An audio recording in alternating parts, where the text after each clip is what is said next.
Hello everybody, it's Mystic and welcome back to my library. Today I'm going to be giving you my review for the story of Coffee Talk 2, a cozy visual novel and story-driven game where you get to know the characters while brewing them up a warm beverage. Before we get started, I wanted to mention that I did receive this game for free, but that will not affect my opinion of this review in any way. Coffee Talk 2 is a sequel to the original Coffee Talk game, though you do not need to have played the first one to play the second. I do, however, recommend that you play Coffee Talk 1 first. I didn't do this, and I found that I was missing some backstory on the characters, and it was a bit tough to get to know them as much as I would have liked. Coffee Talk 2 has you taking on the role of a barista at a coffee shop that is only open at night. The game is set in an urban fantasy version of Seattle. The characters you interact with are various fantastical races such as werewolves, vampires, banshees, and more. To progress the story of the game, you need to make the correct drink order for the patron that is ordering it. Each patron has their own preferences when it comes to drinks. Some prefer coffee, while others prefer hibiscus. Make sure to pay attention to who is ordering what. It took me a bit of time to figure out what drink the characters wanted, and if you get it wrong, you may end up offending them and causing them not to come back. This is one of the main issues I had with the game, as it wasn't always immediately clear what drink I should be making for the patron at the time, and I didn't want to lose valuable lore by messing it up. Part of the problem is they will sometimes say they want a blue drink, so that's the easy part, it's butterfly pea, and then they will say they want it sweet and warm. But the problem is that the order in which you put the sweetener and the warming spice into the drink matters, and it's hard to know which one is right. There is a chart that appears on the right side of the screen that tells you how warm, sweet, bitter, etc. a drink is, but not exactly whether that's what the character is asking for. It can be confusing and probably my only real problem with the game. I just wish it was more obvious because getting the drink wrong in story mode can be frustrating. This happened a lot for me with the character Rachel, and for my first run through the game, I missed a good chunk of her story. There are also secondary items that you need to give to certain characters to help progress not only their story, but the main story of the game. Again, it's not always 100% clear who the item is going to, and I did give the wrong item to the wrong person a couple of times, and I also neglected to give an item to somebody once, which also caused some problems. Some are super clear, while others are definitely a bit murkier. Giving an item to the wrong person will definitely set you back story-wise as well, or if you don't give it to them at all, that's the same.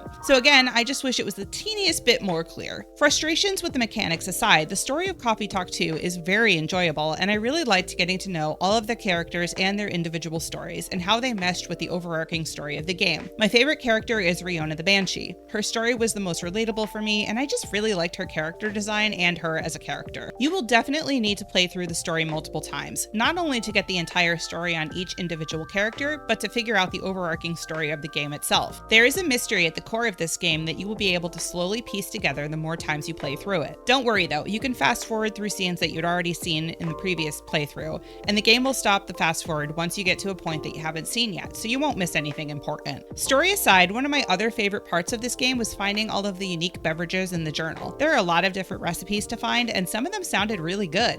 There were points in the game where I'd pause the gameplay and then go to my kitchen to see if I could make the hot beverage in question to get more into the game and the story. Coffee Talk 2 is truly a cozy, story-driven game that is perfect to play on a rainy day when all you want to do is snuggle up in a blanket and drink a hot beverage of your choice. It's all completely story-driven and slow-paced. You can really take your time with this game to enjoy the story and the characters, and maybe learn a new recipe for a drink along the way. I give the story of Coffee Talk 2 4 books out of 5. Thanks for watching this review, and I hope to see you all next time.